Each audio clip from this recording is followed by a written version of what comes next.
Bienvenidos a Díganos la Verdad, la entrevista con Salvador Vázquez. Hola, ¿cómo están? Qué gusto que nos acompañen. Bienvenidos a Díganos la Verdad. Un saludo para todos los que nos ven a través de la señal abierta de Canal 8, mixdemedio.com y todas nuestras redes sociales. El tema de esta noche, las deudas del actual gobierno y los retos que el presidente electo deberá enfrentar en materia de medio ambiente. Para hablar del tema hemos invitado al ingeniero Jorge Oviedo, director de FEAES, y a Carolina Amaya, periodista medioambiental de la revista Gato Encerrado. Como siempre, veamos el contexto. Bienvenidos. En contexto. Si bien es cierto que el tema del cambio climático se comenzó a escuchar hace más de 100 años, sus repercusiones parece nos ha sorprendido más rápido de lo que la humanidad se ha preparado para enfrentar sus consecuencias.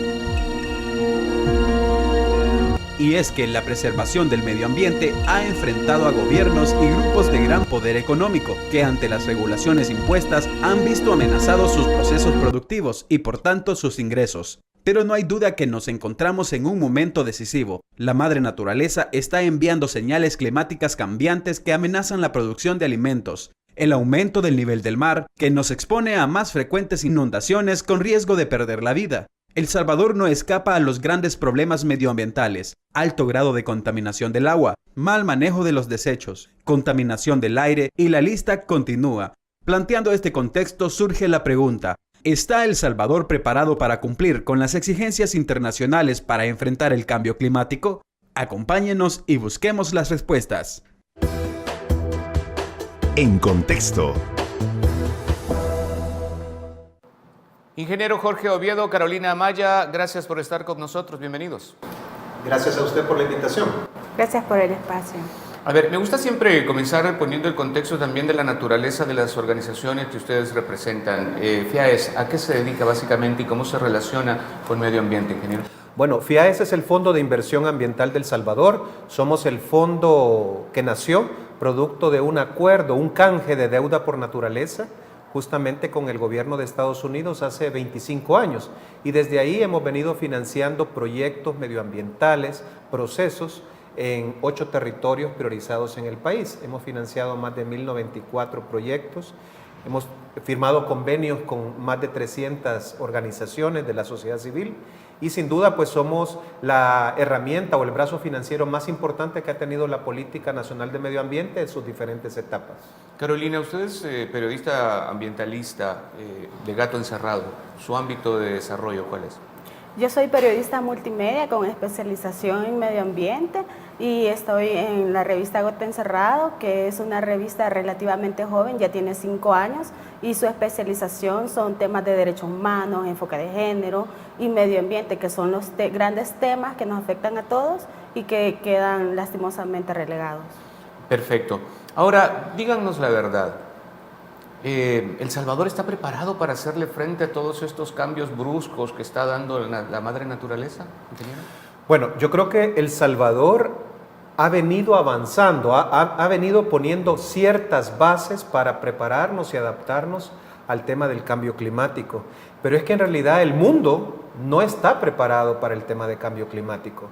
Recordemos que El Salvador y Centroamérica se encuentran en una de las zonas con más alta variabilidad climática que está reportando los especialistas, investigadores mundiales del IPCC, donde están estableciendo que ya no es África uno de los territorios que está teniendo más cambio climático, sino que son realmente los países insulares, los que son islas, y las zonas como istmos, como Centroamérica.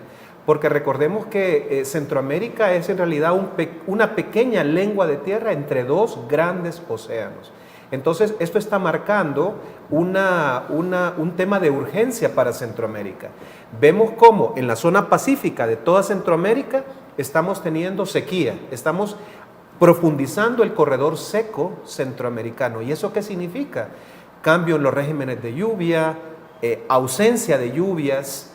Aquí hemos venido de 4 años de sequía a un año normal y vamos otra vez a un periodo de sequía. Entonces, El Salvador, dado que está en la costa pacífica principalmente, tiene este fuerte impacto en el tema de sequía. Pero en la costa caribe estamos viendo todo lo contrario, regímenes de lluvia donde está lloviendo 4.000 milímetros, 4.800 milímetros, que está inundando estas zonas. Entonces vemos cómo estos efectos son dispares dependiendo de dónde nos encontremos en la región centroamericana. Entonces yo creo que ningún país desarrollado incluso está preparado para el tema de cambio climático. Ese es como de entrada, digamos. Carolina, ¿qué dices tú? Yo creo que recientemente hemos visto una manada de osos polares en Rusia que anda invadiendo, ¿verdad? Anda comiendo basura y están invadiendo las colonias, ahí están buscando cómo sobrevivir. Entonces, estas especies es el reflejo que a nivel mundial no estamos listos, porque estas especies tienen que migrar hasta donde están los seres humanos, dejando todo su hábitat porque ya no tienen recursos. Entonces, ya pasándolo a El Salvador, vemos el tema de humedales o los bosques salados. Acá hay mucha legislación ambiental que los protege, sin embargo, hay grandes problemas en la Bahía de Jiquilisco, en reservas de biosfera que son importantes para El Salvador y que esos, cuando nosotros empezamos a hablar de cambio climático y lo que dice el ingeniero, que va incrementando el nivel del agua, entonces estos lugares se van estancando el agua, ya se van muriendo esos bosques. ¿Qué se pierde? Se pierden cangrejos, se pierden camarones, todo lo que es alimento para las comunidades costeras. Entonces sí tenemos ya un problema bien grave y yo creo que sí hay que pasar ya de los estudios, de decir sí, el cambio climático existe, a la realidad. Ya hay que empezar a sancionar a todas estas empresas que están depredando los bosques. ¿Pero coincide con que no estamos preparados? No estamos listos. Perfecto, pero de repente uno dice, El Salvador está preparado y ustedes dicen que no, pero uno de una manera abstracta se imagina con que El Salvador es un país, pero ¿quiénes son los responsables? Entonces la pregunta sería, a los habitantes, ¿nos ha caído realmente el contexto? ¿Realmente estamos conscientes de que algo está pasando?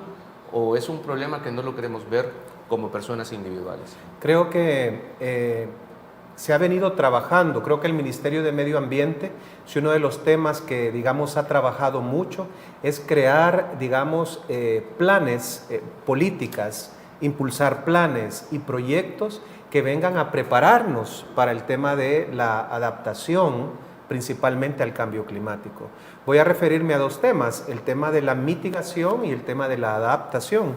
Como sabemos, son los dos grandes temas del cambio climático, y la mitigación tiene que ver con cómo disminuimos los gases de efecto invernadero y cómo caminamos hacia una sociedad que utiliza menos el carbono. Es decir, eso es importante.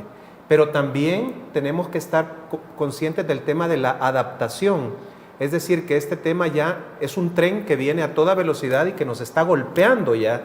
Y ante eso, El Salvador ni Centroamérica no somos responsables, pero estamos sufriendo esos embates. Y por eso es importante decir que este tema de adaptación tiene especial importancia. Y por eso es que creo que uno de los temas que se ha trabajado mucho es, por ejemplo, situar, y esa ha sido una de las iniciativas del gobierno, el que se mencione en la ONU, y es la primera vez que El Salvador logra que un programa sea abrazado por Naciones Unidas, en donde se está caminando hacia la década de la restauración. ¿Por qué? Y esto está teniendo respaldo de los países latinoamericanos, de los países africanos, de los países insulares, porque ya el secretario general de Naciones Unidas está haciendo un llamado urgente a todo el mundo a que lo que se está haciendo en estos momentos es insuficiente para lograr el no subir a los 2 grados centígrados, a los 2 grados Celsius, que para las zonas tropicales como nosotros se traducen en un incremento de temperatura de hasta 6 o 7 grados centígrados. Entonces, ese tema es uno de los temas que más se ha tratado de impulsar en la agenda de gobierno a través del Plan Nacional de Restauración, el Plan de Ecosistemas y Paisaje, al cual mi institución como fondo ha estado apoyando y financiando programas en ese sentido. No obstante, no hemos logrado cubrir todo el país, no hemos logrado cubrir todo lo que se necesita para lograr decir que el país está listo para este choque de este tren a toda velocidad. Entonces, Yo creo que sí se ha posicionado mucho el tema del cambio climático, sí se ha hecho hincapié en que somos un país vulnerable por nuestro cambio de uso de suelo, por nuestra pérdida de bosques, por el tema de agua, por lo que mencionaba Carolina sobre el tema de pérdida de biodiversidad, pero también por el tema de pobreza.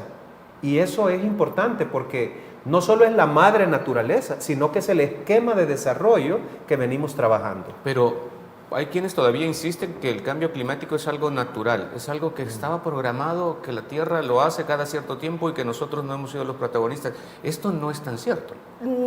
Yo no puedo decir si es cierto o no. Hay dos teorías sobre el cambio climático y científicos, ¿verdad?, de la NASA, que respaldan, que dicen que este calentamiento que se está sufriendo se sufrió hace años, y que es un ciclo normal del planeta Tierra. Entonces no somos nosotros los causantes. Esa es una de las teorías. La otra teoría es lo de los ambientalistas. Entonces, ¿qué dicen ellos? Mire, si usted está consumiendo este plástico que va a durar 500 años, dentro de 500 años usted no va a vivir, pero mis hijos, mi descendencia, todos los que estén, van a sufrir por todo este plástico. ¿Y qué es lo que vemos? Videos de países en donde los ríos son plásticos. No nos vayamos lejos, en el Golfo de Fonseca hay unas grandes cantidades, hay hasta islas repletas de plástico. Entonces, tenemos que ser conscientes de lo que nosotros hacemos como seres humanos y que todo lo que hacemos tiene una reacción y una consecuencia.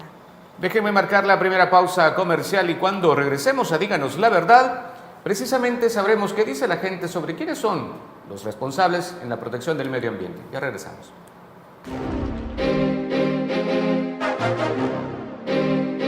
Díganos la verdad. La entrevista.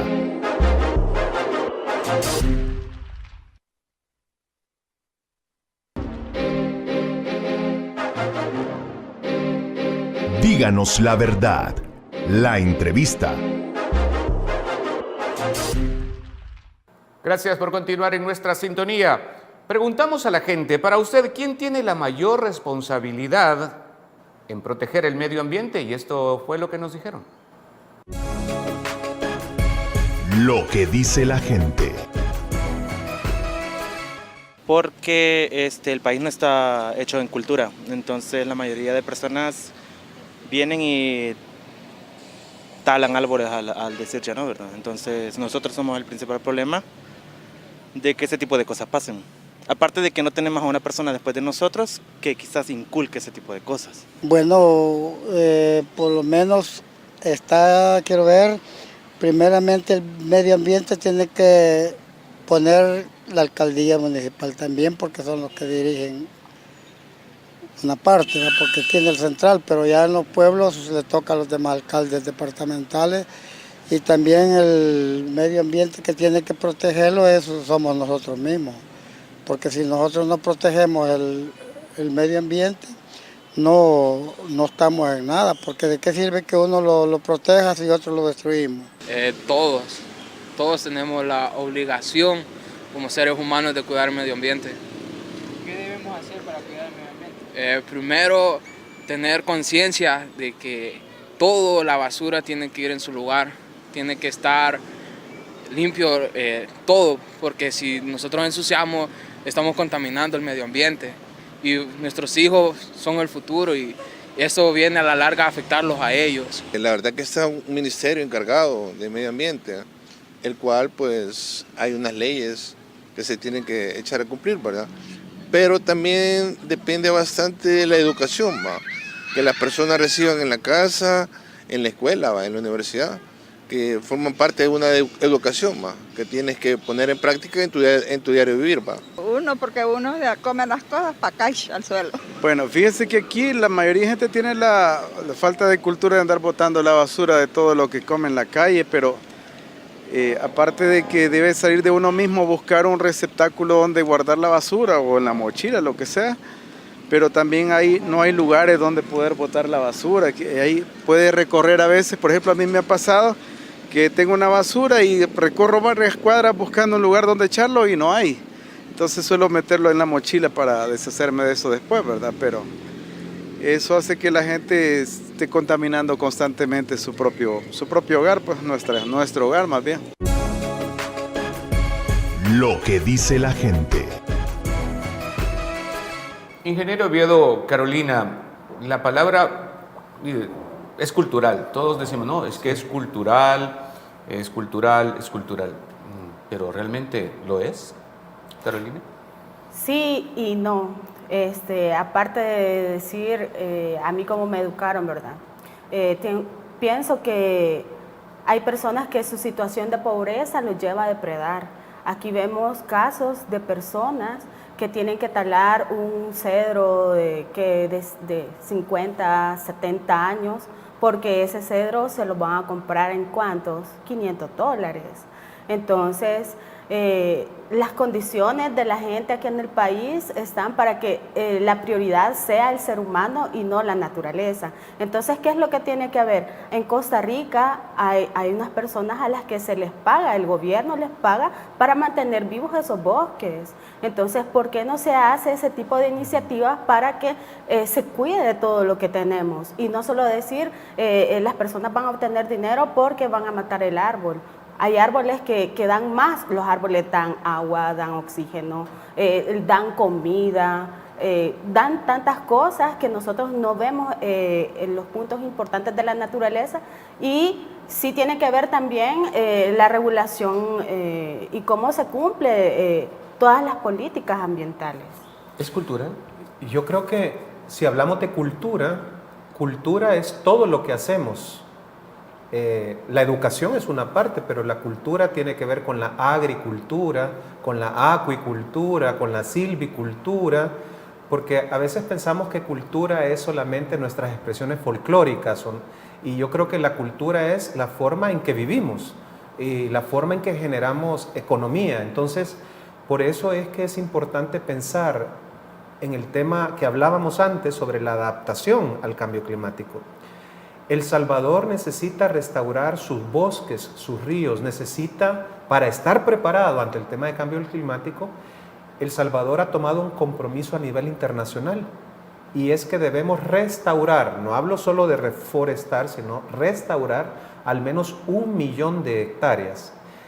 El Salvador mide 2 millones de hectáreas, quiere decir que tenemos que restaurar la mitad del territorio, y eso implica que debemos de pensar cómo hacemos nuestra agricultura, por ejemplo, porque el 70% de nuestro territorio tiene agricultura de diversos tipos. Entonces, lo que mencionaba Carolina, por eso es que se están proponiendo métodos de tener alimentos, pero no necesariamente tenemos que talar todos los árboles para obtener el maíz, el frijol y los alimentos que tenemos.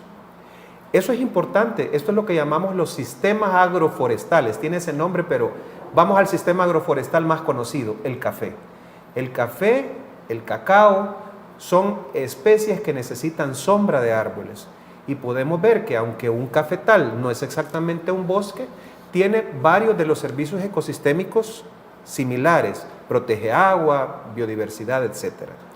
Quiere decir que si pasamos de tener esos cerros pelados donde ha habido granos básicos únicamente, y que muchas veces nuestros productores sin el conocimiento talan todos los árboles para obtener maíz y frijol, ahí es donde debemos de trabajar, y eso es uno de los temas que hemos estado impulsando nosotros como FIAES junto con varias instituciones, a que podamos producir maíz y frijol teniendo al menos entre 70 y 80 árboles por manzanas en diversos sistemas agroforestales que permitan regular el clima, capturar agua y obtener las cosechas, porque a eso vamos. Con la sequía y el aumento de temperatura, el hacer la milpa como antes la hacíamos le va a dar pérdidas al productor.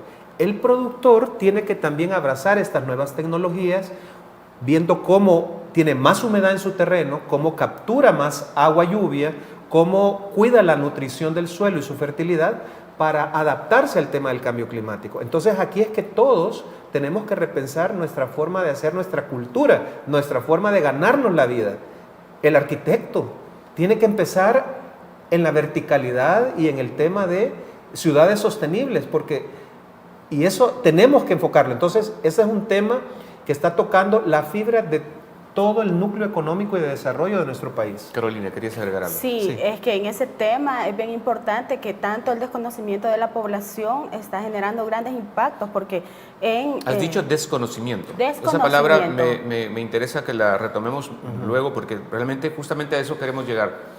Que el desconocimiento, hay mucha falta de información que de repente uno cree que el tema no le compete y es así. Continúa. El punto es que hay lugares, por ejemplo en Citalán, Chalatenango, en donde han talado grandes cantidades de pino para cultivar café o maíz, y esas tierras no son capaces de generar este tipo de cultivos por las condiciones mismas de la geología del suelo. ¿Pero qué ha generado esto? Eso lo que genera es, primero, que el bosque está talado, le cuesta regenerarse, las personas quedan frustradas y dicen ya no puedo sembrar nada. Hay niveles de pobreza, es uno de los municipios más pobres de El Salvador.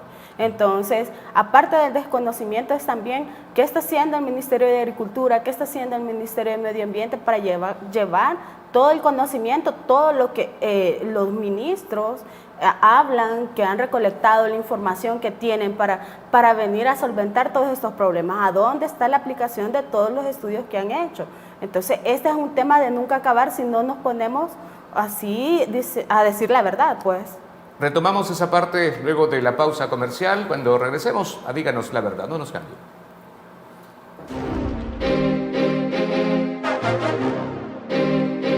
Díganos la verdad. La entrevista.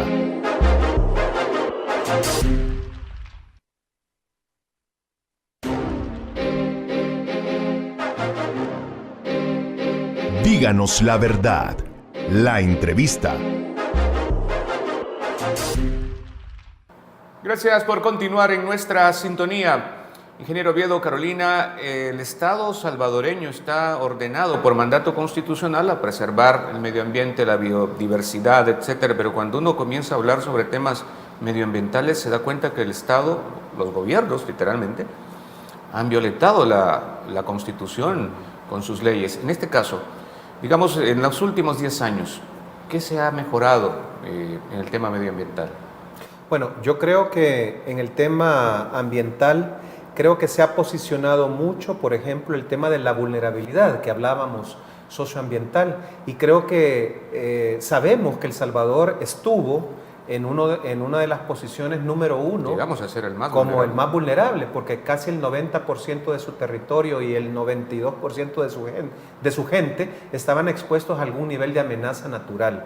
Pero como digo, la amenaza es natural, pero la condición de vulnerabilidad es socioeconómica, porque si usted vive al margen de un río que posiblemente se va a inundar, su pobreza es quien lo ha llevado a vivir ahí, el mal manejo de sus recursos, pero obviamente es la naturaleza la que va a generar el incremento de agua. Entonces vemos que la vulnerabilidad es igual a la amenaza por la pobreza. Esa es una ecuación, digamos. Entonces, yo creo que algo que se ha avanzado mucho es el tema de que hoy somos más conscientes que vivimos en un país hermoso, en un país tropical, que tiene todas las amenazas del mundo. Todas. No podemos hablar que no hay una. Aquí, terremotos, inundaciones, sequías, desprendimientos de ladera, movimientos de tierra, tsunamis. Esa es la realidad, estamos en esa zona. Entonces, creo que debemos de ir caminando hacia generar esa mayor cultura de la prevención, y creo que eso es algo que se ha avanzado bastante. Carolina, según tus investigaciones, en los últimos 10 años, ¿hemos mejorado o coincides con el argumento del ingeniero? Yo creo que sí hay bastantes avances. Se han hecho los juzgados ambientales, que eso es un punto muy importante para multar a las empresas que están contaminando. Vimos el caso de derrame de melaza de la Magdalena, y a mí lo que me quedó de mal sabor es que el Ministerio de Medio Ambiente había hecho una evaluación de costos por la contaminación de casi $5 millones. La multa que pagó el ingenio de la Magdalena fue de $1,5 millones. Entonces, ¿a quién estamos privilegiando acá? O sea, usted, ¿qué le está diciendo usted? Usted puede destrozar y se lo va a pagar esto, ¿verdad? No, Y no nos vayamos lejos, pues hay muchos temas, el tema de récord, hay temas de ambiente, de contaminación que quedan en el olvido. Y yo creo que muchas veces lo que se hace nada más es proteger, que en Gato Encerrado nosotros hemos sacado todos los financistas de los partidos políticos, y entre ellos están grandes contaminadores de medio ambiente, ingenios de café, ingenios de caña. ¿Estás diciendo que hay una complicidad del Estado sí, clara y abierta? Te lo dejo así, con un mejor ejemplo. ¿Qué sucede con el río Lempa? El río Lempa atraviesa, el 85% del río Lempa atraviesa El Salvador, casi toda parte del Salvador. Ya hay estudios que dicen qué es lo que se tiene que hacer. Los 3 países no se han puesto de acuerdo, tanto Honduras, Guatemala y El Salvador. ¿Qué es lo que está sucediendo?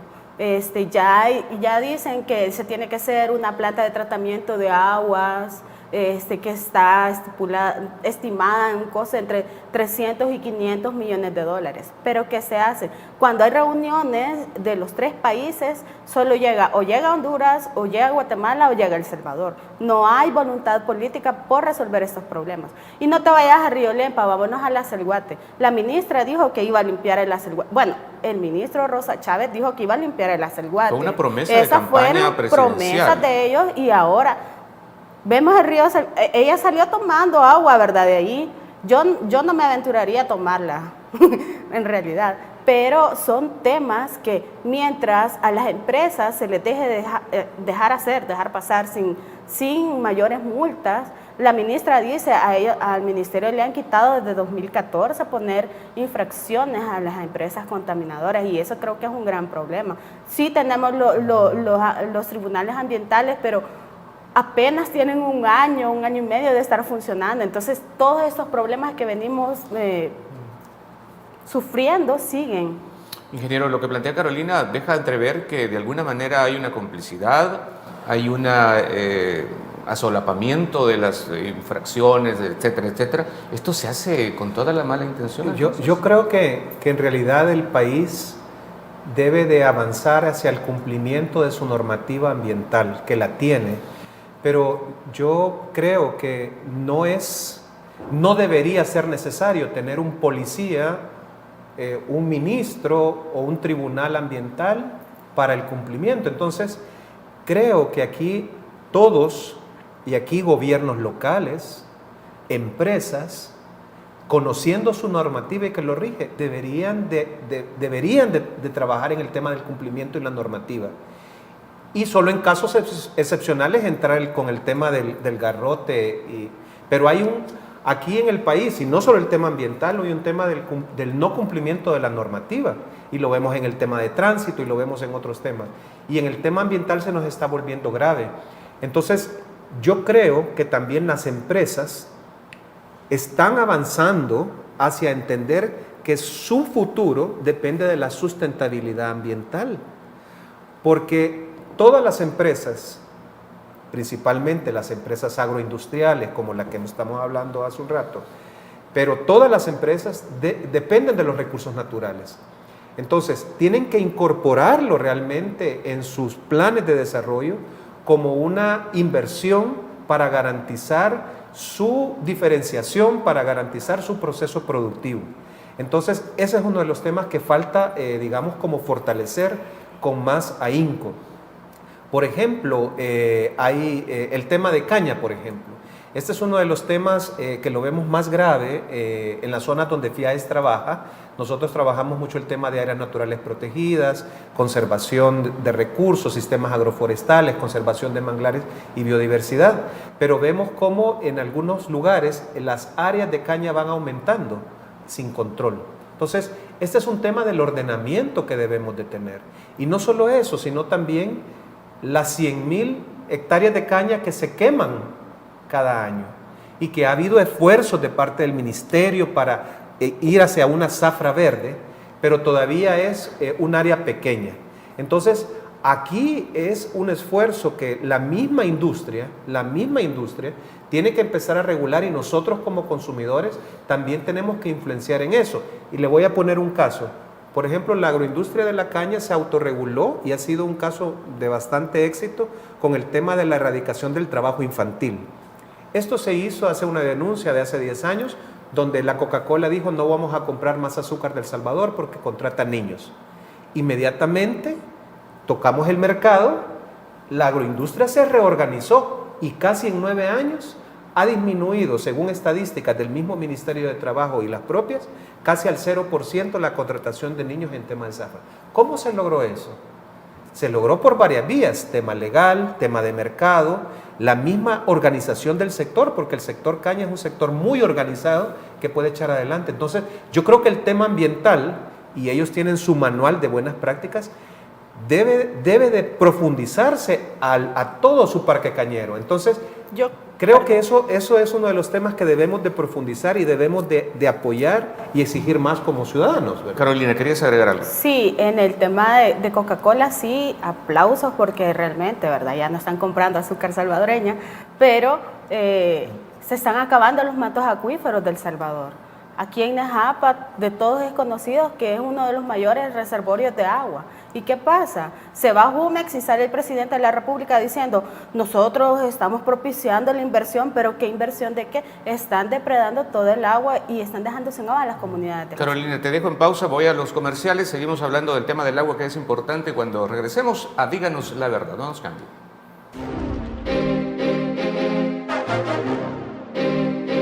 Díganos la verdad. La entrevista.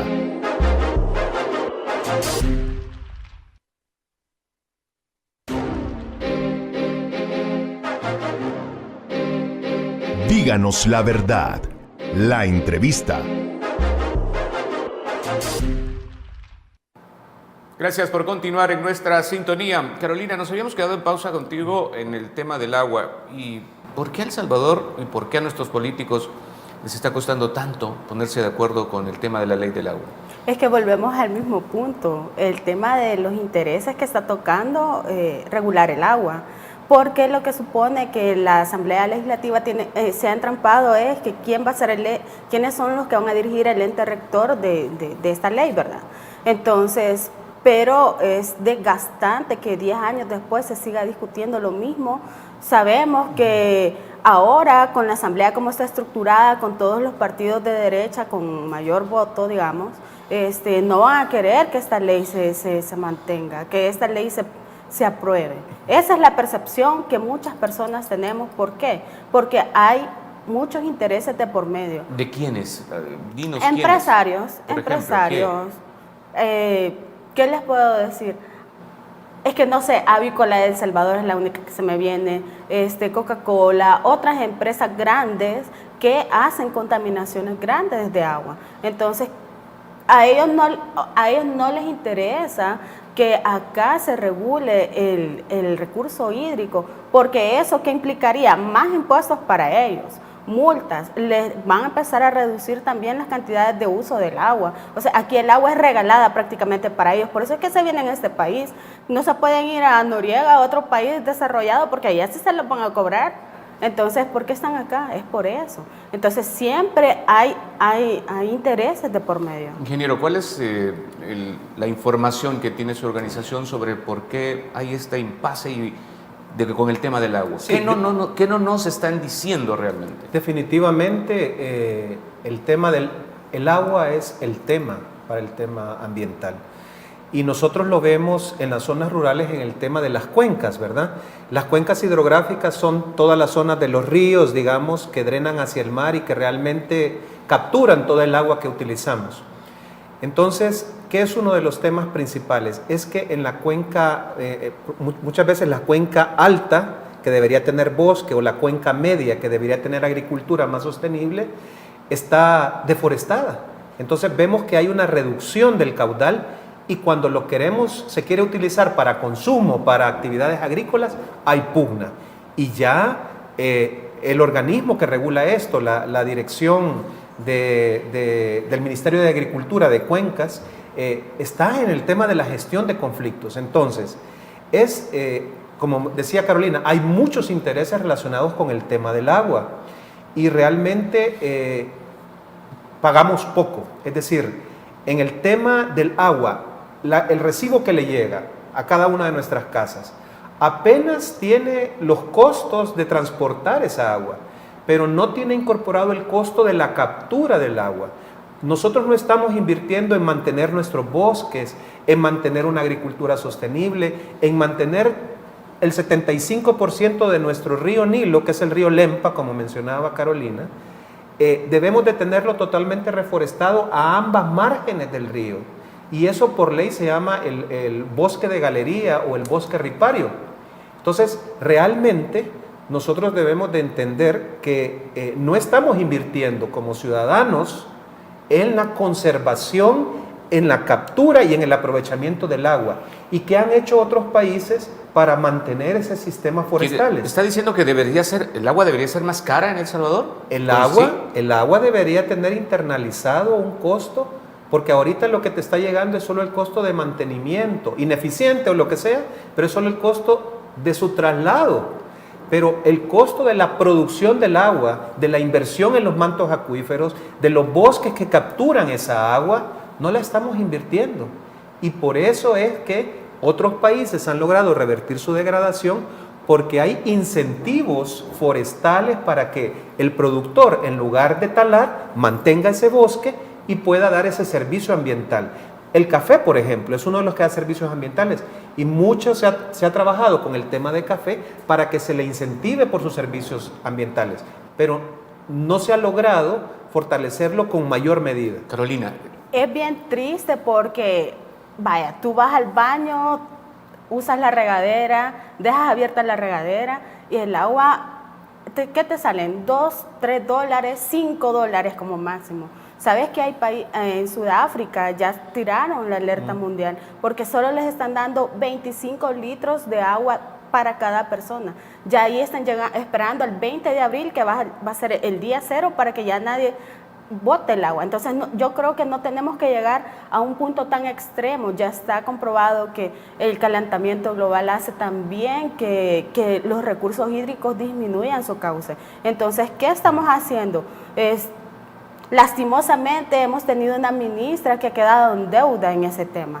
¿Por qué? Y lo digo con toda propiedad. Ella estaba impulsando una carrera en Montecristo, que es uno de los macizos montañosos que más agua capta en el país, que es el agua que viene para Metapán, toda esa zona occidental. Entonces, cuando alguien que tiene que estar protegiendo estos lugares importantes de reservas, está promocionando este tipo de actividades, yo considero que es alguien que no ama el medio ambiente, pues. Pero no habría que llegar, o sea, ¿no hay necesidad de llegar a una privatización del agua entonces? ¿O sí lo están planteando o lo están dejando entrever?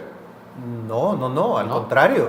Estamos hablando que el agua es un recurso humano fundamental, debe ser y está enfocado como un derecho humano. El cual no ha sido administrado correctamente. Claro, no. Entonces el tema de la administración, es importante decir, El Salvador le está lloviendo aproximadamente 2.000 milímetros de lluvia, 1.800 milímetros al año. ¿Qué significa eso? Que en cada metro cúbico hay 2 metros, 1,80 de altura de agua. Quiere decir que El Salvador tiene una oferta hídrica, y eso creo que es muy importante decirlo, que el Ministerio de Medio Ambiente acaba de terminar su estudio para el tema de cuál es la oferta hídrica que tenemos. Y eso es importante decirlo, que aunque cae abundante agua, esta no se retiene y va a dar al final al mar, causando a veces estragos y lo que ya sabemos. Entonces, ¿cuál es el tema? Que nosotros tenemos una oferta abundante de agua, pero hay una mala gestión y una mala administración de ella. Entonces, El Salvador, al tener mucha área deforestada, esa agua solo pasa, ya no se infiltra en los mantos acuíferos. Y es donde nos ponen en una situación de vulnerabilidad. Porque todas vienen los deslizamientos, porque ya la tierra ya no tiene la capacidad de esa captación de agua. Entonces, Salvador, ¿cómo mejoramos esa capacidad de captación de agua y lluvia? Es lo que hablamos, que debe haber incentivos, más incentivos para la conservación del bosque, como hablaba ella en Citalá, para la conservación de sistemas agroforestales como el café, como el cacao, que utilizan árboles, para mantener los ríos con suficiente vegetación a ambos lados, para que haya suficiente infiltración y caudal. y para que al final, y esto es otro tema importante, los manglares que sustentan la pesca de nuestro país están siendo afectados porque como hay poca agua y la gente la empieza a usar para una ciudad, para la caña, para esto, ya no está llegando agua al final del río, y los manglares que necesitan agua dulce y agua salada, ¿qué está pasando? Que les está subiendo la salinidad y los están secando. Hay límites. Adelante, sí. Lo que pasa es que hay que cambiar también la concepción de qué significa un bosque, porque a veces los gobiernos dicen, hay tierras ociosas, es que aquí no hay tierras ociosas, aquí hay que decir, la naturaleza tiene su función también, y por algo es que estaba el país como estaba. Ahora ya los relictos boscosos son bien pocos, y aparte de que son pocos, se les está depredando. Eso es otra cosa importante, que El Salvador el año pasado terminó su primer inventario forestal y habla que más o menos el 36% del territorio tiene bosques de montaña, bosques, por ejemplo, todo el tema de bosque de pino, bosque encino, bosque de manglar, bosque de café. Entonces debemos de enfocar nuestros esfuerzos, y ese es un reto para el gobierno también que entra, de cómo mantener esa área forestada que tenemos y cómo no haya un cambio de uso de suelo que nos agrave la situación que estamos expresando. Justamente vamos a abordar eso en el siguiente bloque cuando saquemos las conclusiones. Al regresar a Díganos la Verdad. No nos cambien.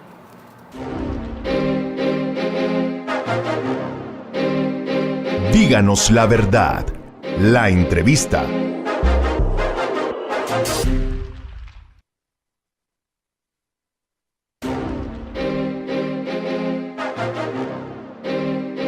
Díganos la verdad. La entrevista. Gracias por continuar en nuestra sintonía en Díganos la Verdad. Es tiempo para... Conclusiones. Perfecto, nos queda el tiempo justo para retomar el tema y aterrizarlo de alguna manera, y quiero comenzar contigo, Carolina, porque la gente está en expectativa sobre cuáles son los lineamientos que el futuro gobierno va a tener en el tema medioambiental. ¿Qué crees tú que debería hacer? Bueno, he leído el plan Cuscatlán en el área de medio ambiente, y el presidente electo ahí dice expresamente que no va a continuar o revocar la ley en contra de la minería, y esperamos que eso se mantenga, pues, porque es un tema vital para preservar el recurso hídrico, que es del que estamos hablando y que está en un estrés realmente, ¿verdad? Entonces, eso es uno de los temas, y el otro es que tanto él va a tener incidencia también en la Asamblea Legislativa para cambiar el panorama y sí se apruebe una ley de agua, que si bien es cierto, nosotros por cultura tenemos que cuidar el recurso, sí es necesario que haya una política y estrategias que multen a la gente, desde los vecinos que botan el agua solo porque sí, hasta las empresas contaminadoras. Yo creo que sí se tiene que mantener. Complementando, yo creo que el gran tema central es el tema agua. Entonces, definitivamente tenemos que trabajar, obviamente impulsando el tema de la aprobación de ley de agua, pero si no se aprueba, debemos de siempre seguir trabajando en su adecuada gestión y vigilancia. Y la invitación es que haya una plataforma ciudadana relacionada donde todos los sectores estén con el tema del agua. Y el otro tema importante es no solo pensar en aumentar el tema de cobertura del tema de agua que se ha aumentado, sino también cómo captamos el recurso agua, cómo mantenemos su calidad, y ahí tiene que ver el tema de la restauración de ecosistemas y paisajes, es decir, cómo fomentamos la mayor cantidad de bosque y sistemas agroforestales en nuestro país.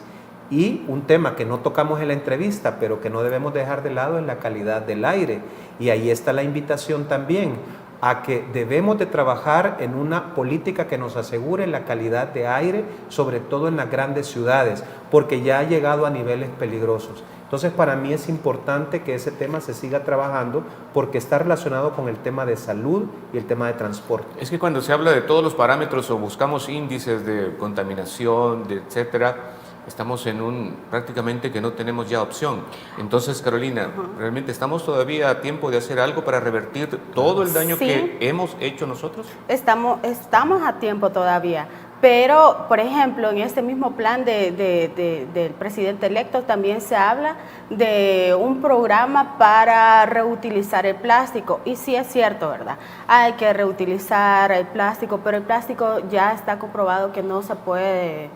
Es un problema que es insostenible. No tenemos que llegar a como está Haití, que ya no tiene todos sus recursos para decir ya no más plástico. Entonces aquí hay que reducir, no solamente decir vamos a reutilizar, sino que de decir ya no más plástico. Ese es uno de los temas primordiales que se tiene que retomar, así como el uso de la bicicleta y todo, para que vayamos cambiando también la calidad del aire, la calidad del medio ambiente en el que vivimos. ¿Tenemos tiempo todavía? Claro que tenemos tiempo. Tenemos la esperanza y sobre todo creo que tenemos esta juventud pujante, que es uno de los patrimonios más importantes que tiene El Salvador. Entonces, en el tema del manejo de desechos sólidos, yo creo que ese es otro de los retos importantes en el tema de que debemos de realmente impulsar agendas de separación, de reuso. Tenemos que invitar a empresas que realmente usen el tema del reciclaje, porque hay muchos temas del plástico que en El Salvador no se pueden reutilizar, sino que se tienen que mandar a Guatemala o a otros países. Entonces, aquí es un llamado muy fuerte al tema de los gobiernos locales, a que realmente establezcamos un plan adecuado de la disposición del manejo de desechos sólidos, porque si bien el ciudadano puede hacer su parte, pero ¿qué hace los gobiernos locales con la disposición? Entonces aquí debe haber una concatenación y un clúster relacionado con este tema. Me queda un minuto. ¿Qué le quieren decir finalmente a nuestros televidentes? Bueno, que estemos siempre atentos de que todas estas situaciones sí nos están afectando y no podemos seguir diciendo solo en redes sociales me gusta, ¿verdad? Tenemos que ser miembros activos y no solo en un partido político o ecologista, sino que cambiar nuestros hábitos desde casa para que todo esto ayude a mejorar nuestra situación. La invitación es a ser ciudadano, a ocupar su ciudadanía activa y participativa con enfoque ambiental. Esa es mi invitación. Ingeniero Jorge Oviedo, Carolina Amaya, un gusto haberlos tenido con nosotros. No, al contrario, gracias a ustedes. Ha sido excelente compartir este momento. Gracias a ustedes la sintonía. Ya escucharon, la verdad no siempre suena como uno quisiera. Buenas noches. Esto fue Díganos la Verdad, la entrevista con Salvador Vázquez.